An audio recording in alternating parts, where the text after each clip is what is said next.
Avenger, assemble. যদি হাল্কের সাথে অ্যাভেঞ্জার্সের fight হয়, মানে হাল্ক যদি অ্যাভেঞ্জার্সদের বিরুদ্ধে চলে আসে তাহলে কেমন হবে? হ্যাঁ বন্ধুরা, এমনই একটা কনসেপ্ট নিয়ে শুরু হলো মার্বেল অ্যানিমেশন প্যানেলের হোয়াট ইফ সিরিজের লাস্ট সিজন, মানে সিজন 3। আর এই সিরিজের প্রথম এপিসোড মুক্তি পেল, যার নাম what if the Hulk for the Mech Avengers. আর আমিও হাজির হয়েছি সেটার এক্সপ্লেন নিয়ে। এর আগে 2টি সিজনের এক্সপ্লেন অলরেডি চ্যানেলে আছে, তো অবশ্যই সেগুলো দেখে নেবেন। আর এইদিকে চলুন শুরু করি আজকের এই নতুন ভিডিওটি। এপিসোডের শুরুতে একটা লোগো রিভিল হয়, go Avengers heroes of the gamma war, যেটার অ্যানিমেশন স্টাইল থেকে মনে হচ্ছে এটা 90s সিরিজ। আর তারপর অরিজিনাল 5 অ্যাভেঞ্জার্স আল্ট্রনের মতন এক ভিলেনের সাথে লড়াই করে। এরপর সেখানে হাল্কের এন্ট্রি হয়, তারপর কিছু গামা মনস্টার এই বিপদে আয়রন ম্যান একটা রাস্তা বের করে আর সবার জন্য হাল্কবাস্টারের মতন মেক আর্মার বানায়। তখন দেখা যায় অ্যাভেঞ্জার্সের ওপর বানানো এই শোটি একটি বাচ্চা মেয়ে দেখছে। আর হঠাৎ তখন ইন্টারনেট কানেকশন কেটে যাওয়ার কারণে সে দেখতে পায় না কিছু। সে একটু রেগে যায় কারণ নেট কেটেছে। তারপর সে ভূমিকম্প অনুভব করে আর তখন তার বাড়ির এক অংশ ভেঙে যায়। আর তখন সে বাইরে দেখে গামা মনস্টার পুরো শহরে অ্যাটাক করে দিয়েছে। কিন্তু এইসব শুরু কি করে হলো? আসলে এই কাহিনী শুরু হয়েছিল দুই বন্ধুর সাথে। ওয়াশিংটন ডিসিতে আমরা দুইজনকে দেখি যারা দৌড়াচ্ছে। যে সিনটার প্যারালাল সিন আমরা দেখেছিলাম ক্যাপ্টেন আমেরিকা উইন্টার সোলজার মুভিতে, যেখানে স্টিভ রজার্স স্যাম উইলসনকে বলবে ওয়ান ইউর লেফট, আর এরকমই তারাও দৌড়াচ্ছিল। কিন্তু এই ইউনিভার্সে স্যাম উইলসন ব্রুস ব্যানারকে সেম লাইনটি বলে। এখানে তাদের আলাপ হয়। আর এই ইউনিভার্সে স্যামও জানে যে ব্রুস ব্যানার হচ্ছে হাল্ক। সাথে সাথে স্যাম উইলসন এখানেও মোটিভেটেড থেরাপি সেশন দেয়, যেমনটা আমরা তাকে এমসিইউ এর মধ্যেও করতে দেখেছিলাম। এখানে ব্রুস ব্যানার তার কাছে এসেছে তেমন একটি থেরাপি সেশনে, আর সে নিজের ভেতরের ভয়ের ব্যাপারে বলে। এভাবেই তাদের বন্ধুত্ব আরো মজবুত হয়। এরপর স্যাম ও তার বোনের সাথে ব্রুস তাদের সেই বোটে করে সমুদ্রে এসেছে একটু সময় কাটাতে। এই বোটের ব্যাপারে আরো তথ্য আমরা the Falcon and the winter soldier সিরিজে দেখেছিলাম, সেটারই প্যারালাল টাইপ। হঠাৎ তখন আবহাওয়া বিগড়ে যায় আর হাওয়া উঠতে শুরু করে। বোটের একটি অংশ ছেড়ে যায় আর সেটি স্যামের বোনকে গিয়ে আঘাত করত, কিন্তু ব্রুস তাকে সরিয়ে দেয়। ফলে সেই আঘাতটি সে পায় না। সেটি জোরে সে ব্রুস ব্যানারকে লাগে আর সে ব্রুস ব্যানার থেকে হাল্কে ট্রান্সফর্ম হয়ে যায়। হয়তো হাল্ক সেই বোটটিকে ডিস্ট্রয় করে দিত, কিন্তু স্যাম তাকে শান্ত হতে বলে। আর স্যামকে দেখে হাল্ক সেখানে কিছু না করে জাম্প করে সেই স্থান ছেড়ে চলে যায়। এরপর ব্রুস একটি ডিভাইসে শুয়ে পড়ে আর নিজের ওপর আবারও গামা কিরণ দেয়, কারণ তার মতে গামা তার মধ্যে মনস্টার ভরেছিল। আর তাই আবারও যদি বেশি পরিমাণ গামা দেওয়া হয় তাহলে হয়তো তার মৃত্যুর সাথে সাথে মনস্টারটিও মরে যাবে। কিন্তু এতে হয় হিতে বিপরীত, ব্রুস মারা যায় না, তার ভেতরে মনস্টারটাও মরে না। বদলে তার ভেতর থেকে মনস্টারটি বেরিয়ে যায়, দুটো আলাদা পার্সোনালিটি হয়ে যায় তাদের। অতিরিক্ত গামার ফলে সেই মনস্টারটি আরো বড় হয়ে যায় এপেক্স মনস্টার। আর এদিকে ব্রুস ব্যানারও আলাদা হয়ে গেছে তখন। এরপর সেই এপেক্স মনস্টার শহরে আক্রমণ শুরু করে আর সে বিশাল থেকে আরো বিশাল হয়ে যায়। এত পরিমাণ তার মধ্যে গামা থাকে যে সে নিজের আর্মিও বানিয়ে ফেলে এই গামা কিরণ দিয়ে।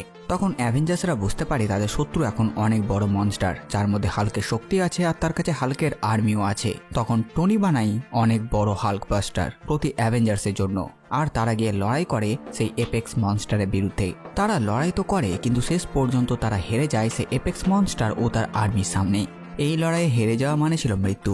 তাদের এই স্যাক্রিফাইস বাকি হিরোদের ইন্সপায়ার করেছিল যাতে তারা এই লড়াইটিকে শেষ করতে পারে।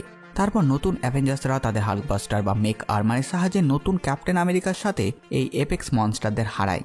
এরপর 10 বছর কেটে যায়, কিন্তু মনস্টার শেষ হয়ে যায়নি, কারণ আবার কিছু অঞ্চলে এত বছর পর আবারও উপদ্রব শুরু হয়েছে সেই মনস্টারের। অরিজিনাল 6 অ্যাভেঞ্জার্স আর নেই। এই নতুন অ্যাভেঞ্জার্স টিমে আছে Sam Wilson, Monica Rambeau, Winter Soldier, Nakia, Red Guardian, Melina, Shang Chi ও মার্ক স্পেক্টর মানে মুন নাইট।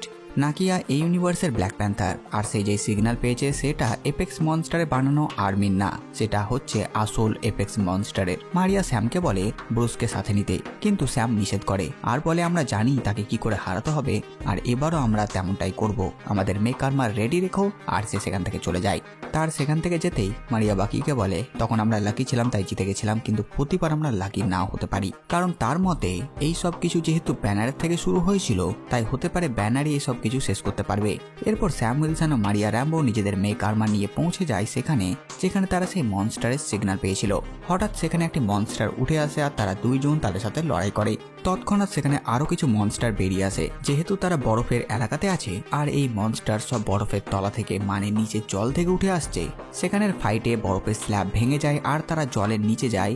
আর তারা নিচে দেখে আরো অনেক মনস্টার সব ওপরের সারফেসে উঠে চলেছে ধীরে ধীরে। এরপর তারা সেখান থেকে উড়ে পাশে একটি পাহাড় থেকে দেখে এই মনস্টাররা কি করছে। আর তারা দেখে অনেক মনস্টাররা সব দাঁড়িয়ে তখন সেখানে অরিজিনাল এপেক্স মনস্টার আসে, যেটা ব্রুস ব্যানারের থেকে বেরিয়েছিল। আর সে বাকিদের কিছু ইশারা করে আর সবাই মিলে সেখান থেকে চলে যায়, যা দেখে স্যাম বুঝতে পারে এরা অনেক বড় প্ল্যান করেছে, অনেক বড় অ্যাটাক করতে চলেছে। এরপর মনিকা স্যামকে ব্রুসের সাথে দেখা করতে বলে সাহায্যের জন্য, কারণ এখন যে লড়াই হতে চলেছে এত মনস্টারের সাথে, তাতে তাদের দরকার ওকে পড়বেই। এদিকে স্যামের কাছে ব্রুসের কোনো লোকেশন নেই, তাই সে চাইলেও ব্রুসের কাছে যেতে পারবে না। তখন মনিকা ব্রুসের ঠিকানা স্যামকে দেয়। সে বাকিকে দিয়ে ব্রুসের লোকেশন খুঁজে বের করিয়েছিল। তারপর স্যাম গিয়ে ব্রুসের দেখা পায় একটি জঙ্গলে, কারণ সে অ্যাক্সিডেন্টের পর থেকে ব্রুস এখানে সাধারণ জীবনযাপন করছে। ব্রুস স্যামকে সাথে করে নিয়ে যায় তার লোকেশনে যেখানে সে থাকে। স্যাম তাকে সাথে আসতে বলে কারণ তার সাহায্য চায়, কিন্তু ব্রুস বলে তার পক্ষে ফিরে যাওয়া সম্ভব না।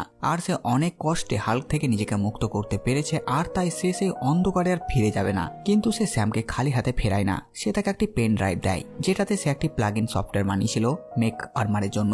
স্যাম তাকে বলে যে তোমার বানানো মনস্টারের সাথে আমরা লড়াই করব আর তুমি এখানে লুকিয়ে থাকবে। তখন আমরা জানতে পারি ব্রুস এই প্লাগ ইনটা নিজের জন্য বানিয়েছিল, যাতে কখনো যদি হাল্ক কন্ট্রোলের বাইরে চলে যায় তখন তার সাথীরা এই প্লাগ ইনটি নিজেদের মেক আর্মারে ইনস্টল করে হাল্কের সাথে লড়াই করতে পারবে। আর এখন তারা এটা ব্যবহার করতে পারবে এপেক্সের বিরুদ্ধে। এরপর স্যাম সেখান থেকে প্লাগ ইনটি নিয়ে চলে যায় আর বাকিদের জানায় যে ব্রুস আসবে না।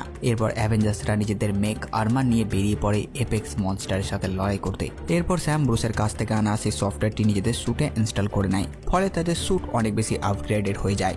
একটু আগে আমি যে সমস্ত নতুন অ্যাভেঞ্জার্সের নাম বললাম সবার নিজের নিজের মেক আর্মার আছে এখানে। ক্যাপ্টেন আমেরিকা, মুন নাইট, সাংচি সহ বাকিরা নিজেদের মেক আর্মারকে একত্র করে নিয়ে তারা মেগা হাল্ক বাস্টারের মতন হয়ে যায় আর তারা লড়াই শুরু করে দেয় সে গামা আর্মির সাথে। কিন্তু যখন মেগা এপেক্স মনস্টার চলে আসে, সে অ্যাভেঞ্জার্সদের মেগা স্যুটকে দূরে ছুড়ে ফেলে দেয় আর এবার সে এগিয়ে এসে তাদের মেরে ফেলতো। কিন্তু তখন তাদের সাহায্য করতে সেখানে আসে ব্রুস ব্যানার আর সে নিজের ওপর আবারও গামা নেয় অনেক মাত্রায়, ফলে সে আবারও একটা মনস্টার হয়ে যায়। কিন্তু এবার সে হাল্কের মতন নয়, হাল্কের থেকেও বড় ও শক্তিশালী মেগা হাল্ক। শেষ পর্যন্ত সে মেগা হাল্ক এপেক্স মনস্টারকে মেরে ফেলে। তারপর উইন্টার সোলজার ও বাকিরা সে মেগা হাল্কের নিশানা লাগায়, কারণ সে অনেক বড় থ্রেড হয়ে যেতে পারে এবার। কিন্তু স্যাম তাদের নিষেধ করে আর মেগা হাল্কের সামনে গিয়ে তাকে শান্ত হতে বলে। হাল্ক তার দিকে তাকায় আর এখন তার অবস্থা এমন যে সে আবার ফিরে ব্রুস ব্যানার হতে পারবে না। কিন্তু সে স্যামকে চিনতে পারে আর তারপর মেগা হাল্ক বাকি মনস্টার আর্মিদের নিয়ে সেখান থেকে চলে যায় আর তারা গিয়ে একটি জঙ্গলে আশ্রয় নেয় যেখানে আগে ব্রুস ব্যানার থাকতো। আর এখানেই শেষ হয় হোয়াট ইফ সিজন 3 এপিসোড 1 এর কাহিনী। তো বাস বন্ধুরা, এই ভিডিওতে বাস এতটুকুই। আপনারা কমেন্ট করে জানান ভিডিও আপনাদের কেমন লাগলো। সাথে সাথে আমার এই কাজের আপনাদের ভালো লাগে ভিডিওটিকে লাইক, চ্যানেলকে সাবস্ক্রাইব করে দেবেন। তো আমি আসছে একটি নতুন ভিডিও নিয়ে। আমি প্রিন্স সালমান আর আপনারা দেখছিলেন বাংলা কমিক্স।